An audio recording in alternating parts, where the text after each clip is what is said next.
Yeah, we want to be better on third and long. That was one thing that I thought we did a really good job, getting guys in some what we would think is some high predictable situations, 3rd and 8, 3rd and 9, and we didn't cash in, as much as we needed to do. So, we obviously took a really deep dive into that, try to evaluate it, from scheme to players to, situation, just making sure that, we're putting the guys in the best possible positions and making sure we got the right guys to obviously be in there to execute. So that was one of the bigger things that we took away from it. Coach, it's obviously early in the game, but what would you like the identity of your defense to be next season? Yeah, I don't think that ever changes. You want to be tough, you want to be relentless, in terms of how hard you play, and we want to be smart. I think those are three, components that you're constantly trying to build a defense around. So, we are a work in progress. As we know, it's a new year, going into a new season. We obviously lost some parts. We got some guys back, that obviously we're excited about. But as I told the group, no interception, no tackle for loss that we created last year carries over to the next season. So, we got to start from scratch, and build the thing and get ready to go. Coach, how much does it help having leaders back like Paige, Flowers, as you get spring ball underway here? I think it's big, because obviously those guys have some success, had some success last season. They got great experience, so it won't be foreign to them in terms of some of the things that we obviously have within our system. And being able to teach some of the younger guys exactly what the expectations are and how we go about our business. So it's exciting. That is definitely an exciting part to have some guys back. But those guys also understand there's a lot of work yet to be done. Go to the left, Austin, Eric, and Ben. Coach, could you just talk about, Elijah Herring, what you all liked about him in recruiting and what you've liked since he's gotten here, both in the off-season program and out there through 2 days? Yeah, just first, Elijah's just such a great kid. He's super competitive, good size, athleticism, but just the way he goes about his business, day in and day out. We thought we would get that, but sometimes you don't know till you actually get a chance to open up the present. And, he has not disappointed that way. He's just a kid who wants to please, wants to do things the right way. Great energy in the weight room, great energy on the field. We're super excited, obviously that he's here. We think it's great things on the horizon for him. What's Juwan Mitchell going to do this spring to kind of get back on track and try to get to a position where he can really help you in the fall? Yeah, well, obviously being healthy is the biggest deal, and he's worked really hard to put himself in a position to be able to contribute this year. So right now we're pleased with his development and where he is. He's working hard. I'm really excited, once we can totally get him going. But, I think he's going to be fine. I really do. He's worked hard. I think obviously sitting out and missing, so many games, there is some rust to be knocked off. But what he may have missed from a physical component, I think he'll make up just from sheer learning and seeing the system and having extra classroom time. So I'm hoping from a mental perspective he'll be further ahead, and obviously once he can get going, we expect him to be, obviously able to help us in the program this year. What are those limitations this spring? I would assume not full go. Yeah, I leave that to hype and, obviously the trainers to tell me, but when they say he's ready to go, we'll definitely get him going. With you all being banged up at corner right now, just how frustrating is that to get some work? And how are y'all feeling about getting guys work and what have you seen from Desmond Williams so far? Yeah, it's obviously a challenge anytime you don't have your full allotment of guys out there, but at the same time, another man's loss is another man's opportunity. So, we got some young guys and obviously, some guys that, you guys probably won't even know in this room, but there is an opportunity there. So those guys are getting reps. The standard doesn't change. We expect them to play hard. We expect them to be physical and all those good things. But, will we like those other guys out there? Absolutely. But at the end of the day, even if they can't do something physically, those guys are obviously working hard, in the classroom. So I expect those guys to be ready when the time is right. And as far as D, D's been good. I think D's done a nice job, just trying to, learn exactly what we're doing and how to do it. But so far he's working at a pace that, that we're satisfied with. I think he understands, he's taking another step in class. So he'll continue to get better. It's obviously just day 2. But I saw some improvement from the first day to the second. So I expect for him to, continue on that path. Brent on the left and Adam on the right. Coach, with an identity in place, which you didn't have a year ago, how different are your developmental goals for this unit this year compared to last? Yeah, I think like I said earlier, I think, you know, what we have is a culture, hopefully, that we've got in place. So, but I think you have to start over every single year and break it down and make sure the guys understand again what the expectations are. I think the thing that's easier is you got some guys that can preach the gospel for you, you know, because last year it was just the coaches and trying to teach, here's what our expectations are. But now as we're doing it again, now you have guys explaining it right with us, right in line. So the standard has not changed. We're excited about it. You know, as far as the young kids learning it, I think it'll be just like it was last year. It's going to take some of those younger guys to get caught up to speed, but hopefully with the experienced guys we got coming back, you know, we can speed that thing up and get those guys to be able to play at a high level sooner than later. With that said, do you like your leadership on that? I do. So far, so good. You know, so far, so good. You know, and we're basing that on, you know, not just 2 days of practice, but obviously the off season and how they went about their business, how their bodies have changed. You know, some guys have, you know, dropped a considerable amount of body fat. So, you know, they're trying to do the right things off the field, which is always a good sign. You know, we talk a lot about, you know, doing the right thing in the classroom and just being a, you know, a well-rounded person, because we feel like if you have the discipline to be on the off the field, do the right things, then that discipline should show up on the field. So, you know, we really preach that a lot, and we feel like we're starting to see some payoff to it, if you will. Couple questions. One, you talked about third down defense. Hobbs talked about that. That seems like an in-season adjustment. What can you really do in the spring that can improve third down defense? Well, I think it's just like anything. You know, you're going to work at every single situation that you saw from last season, right? You kind of lean on the experiences that you had based on last season. But ultimately, I think what you're saying is you can't get it done to the game, but you obviously have to practice it. So, you know, whether it's third and extra long, whether it's third and medium, you know, just making sure the kids understand very clearly what the situation is. And then obviously us as coaches trying to put them in the right situations. But, you know, it's no different than, you know, why you do red zone or why you do 1st and 10. I mean, you got to practice it, obviously, to be ready for it during the season. It's only so many concepts you're going to see, you know, and our offense obviously does a great job, you know, on what they do. So I think we'll be, you know, at a point where we've seen just about everything. It's just a matter of reacting when the time is right. And a follow-up with Steve Williams. He's obviously, he can gain reps with Mhm. the guys out.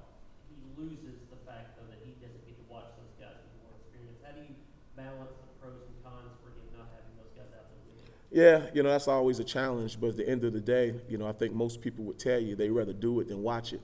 You know, so having the ability to get out there and do it is really a benefit to him, I think, in the long run. But he also has the ability to watch tape from last season and watch some of those guys perform. And obviously those guys are still out there with him, you know, and coaching them just like we are. So I think it's a win for him in terms of being able to get out there and probably gain more reps than maybe he would, you know, if those other guys had been healthy. So I think he'll be fine. He'll at least get the opportunity to prove that he can do it. Coach, you were spending a lot of time with the defensive backs during the open media session. What do you want to see develop? What do you want to coach in that group? Yeah, you know, just kind of what we've been talking about. We don't have a ton of depth right there at this moment, you know, so just making sure the guys that we have in there, you know, are prepared and ready to go. You know, we're going to see, you know, a lot of different looks from our offense, and, you know, I just want to make sure those guys, you know, have the right mindset, which I know they will. You know, Coach Martinez does a tremendous job with those guys. But I just want to make sure that, you know, we won't use youth or inexperience as a crutch, you know, because the reality of it is, you know, we're going to get the guys ready that we have, you know, and we're going to go to battle. So if it happens to be those guys that we're working with this spring, then so be it. So, you know, we're going to coach the guys we got, and I just want to make sure those guys are ready to go. Weston Vince. Tim, with some of the guys that y'all were able to return there on the edge, and maybe some of the guys you've recruited as well, how much more effective do you think that group can be in terms of, you know, I know y'all had some tackles for losses and sacks last year, but maybe getting there without blitzes and helping that third down defense? Sure. Yeah. No, we're excited about the guys that are coming back again from an experience standpoint. You know, obviously Tyler and, you know, and the rest of the guys.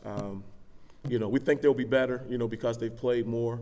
And obviously we feel like we've recruited, you know, some pretty good edge rushers that we think will have a chance to develop and be able to affect the game in a positive way. But the reality of it is, you know, we have to improve. You know, we want to be better, you know, at winning some one-on-ones. But I think the guys understand that to a man, and I think they're up for the challenge.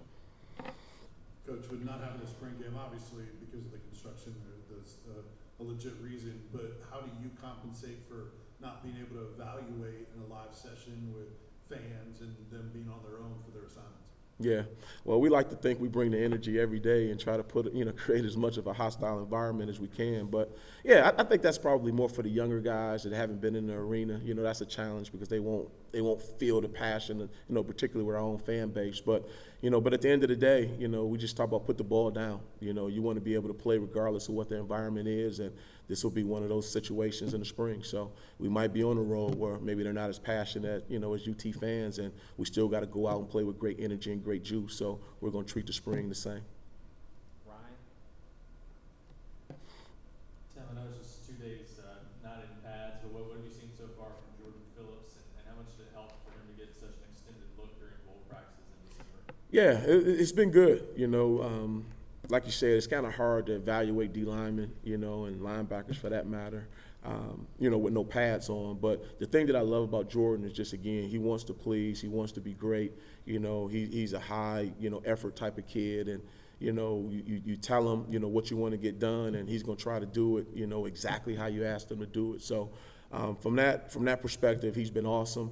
But just like anything, it's obviously, when you step up in class, to a program like UT, it may take him a minute, but the good news is, he's ready and willing. I think the reality, him having a couple of those bowl practices, though, to answer your question, I think that has helped him. I think that has benefited him. He understands a little bit more, how Coach G coaches, what his expectations are, and I think he's obviously further ahead than he would have been if, he obviously had just gotten here. And also Tyree West, any thoughts on him too? Yeah, Tyree is he's working. He wants to be good. He's figuring out exactly how we do things and how we want things done. So, from a talent perspective, I think he's going to be fine. I think obviously guys all learn differently and all have different experiences based on their high school and where they come from. So. But he's getting it. I know he wants to. He's smiling every day. He's excited to be here. So I'm pleased with him. I'm happy he's here. Eric, then Patrick. How big of an opportunity is this for some of those young safeties? They're practicing out of position a little bit, some of them over corner, but looks like they're going to be getting a lot more reps this spring. Speak on that opportunity. Yeah, I think, particularly, in defensive back room, we don't. I know you guys talk about safeties and corners, even when we're recruiting, we don't think of it that way. We just want to recruit DBs. The more you can do, the more versatility you have, the better it is for us schematically. And even in situations like this, someone gets dinged up and we need to move the next best guy in. You don't want to be handcuffed because all he can play is safety or all he can play is corner. So it's really awesome, to be honest, because those guys are getting some really good reps out there, going against some really good wideouts on the edges, whether they move back inside or stay out there. I think in the long run, it's going to work to their favor. Coach, you touched on the edge guys earlier. Byron Young was a guy that you guys probably didn't know much about when coming up from junior college a year ago. Now that you've seen him play and produce, what can he kind of do next, and what have you sort of seen from him this offseason as he's taking maybe the next step? Yeah, I think BY is getting a lot more comfortable with trying to lead, which is awesome. He's not a guy that's, super vocal all the time, but we put him in situations during this offseason where we forced him to do it, and I think he's responded in a positive way. He's obviously talented. He's got good twitch. He can run. He's put on good weight.